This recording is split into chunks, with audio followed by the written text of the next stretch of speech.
Your baby mother has a shocking resemblance from the bent wrist nigga and baby boy nigga. Straight up. You need to tell her to switch her hairstyles, what I'm saying, nigga. She thought she was looking good up on IG, but guess what? Everybody thinks she look like this. Now come in, nigga. Stop reporting on certain stuff, you channels. Straight up. I don't like the way you report it, nigga. And listen to Michael B. Jordan girl on TV. Because that's what you and your whole clique is, nigga. Girls on TV, nigga, trying to do the blogging and all this, nigga. Straight up. And listen to Joe. I want to know, nigga. Straight up. I want to know where to find y'all, niggas. Nigga, we about to slide to this song, nigga. I'm tired of you, niggas. Nigga, straight up. Nigga, now picture it, nigga. Because this is what we coming as, nigga. Straight up. Nigga, how we get it in. Your zebra body built that and that. We want to talk about Lil Tim. And we want to talk about Lil Durk, man, and NBA Youngboy, nigga, straight up, man. You already know we ain't gonna waste no time with this thing, bro, because you seen the Lil Durk interview, man, and he talking a lot about NBA Youngboy, say he not worried about him and he don't think about him, man. Now, we got to dig into this, bro, because, you know, we got to give a fair shot, bro. We not sitting up here taking no sides on this thing when we reporting, bro.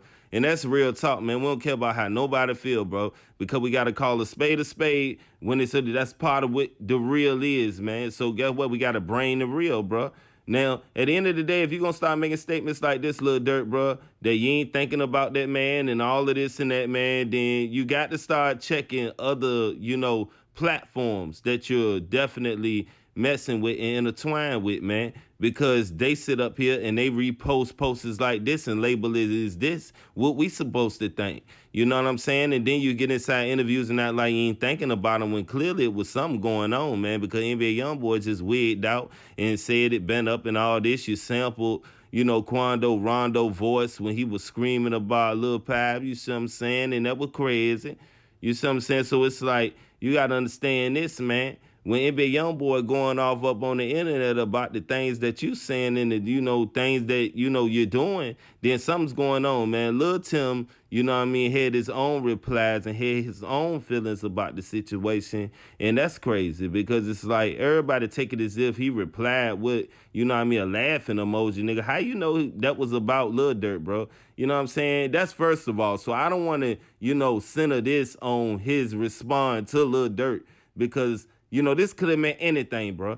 You know what I mean? But at the end of the day, this is what people labeling as it is. You know what I mean? A response to Lil Durk interview now. You know, Lil Tim has said some crazy things back in the day, the Asian doll, you know what I'm saying? Around the time this first started to happen and things like that. And then you had, you know, him and Quando Rondo, you know what I mean, had twin watches. You know what I mean? People consider this as payment for riding like he's supposed to say it road or whatever as people would say. And, you know, allegedly this thing has been got out of hand and been got, you know what I mean, disrespectful as you want to talk about it, man, because Lil Tim had went into a situation a while back, if y'all remember, and he said at least he ain't in no, you know what I mean, casket. So it's like, you know what I mean, you know, things and remarks like that is things we got to remember when we say niggas ain't thinking about certain people, bro, because we sat here and we got the timeline and we see the timeline, so we got to keep it real with the timeline. You understand what I'm saying? And that's real talk, man. And I don't want to pick no sides. I just want to sit here and tell the truth, man. Lil Tim been way out of pocket, bro. You know what I'm saying? Lil Durk, he been way out of pocket, man. You know what I'm saying? He's sampling the man homeboy voice. You know what I'm saying? He's sitting up there doing this to King Von and then rapping on that. I mean, at the end of the day, man, it should have just been no words, nothing put into the music subliminally or anything to make a nigga think that y'all talking about each other. And then maybe things would, you know, hash out the right way. But I need y'all opinion, man, because at the end of the day, man, it seemed like this thing is more crazy than what we could think of, man. Lil Durk, man, he already put out posters saying he already picked a side, man. I'm sure you all seen him before. I'm sure that you all ran into him, some of you. You know what I mean? This is a true thing, man. So y'all drop in the comments and how he's supposed to handle it. I'm out, man.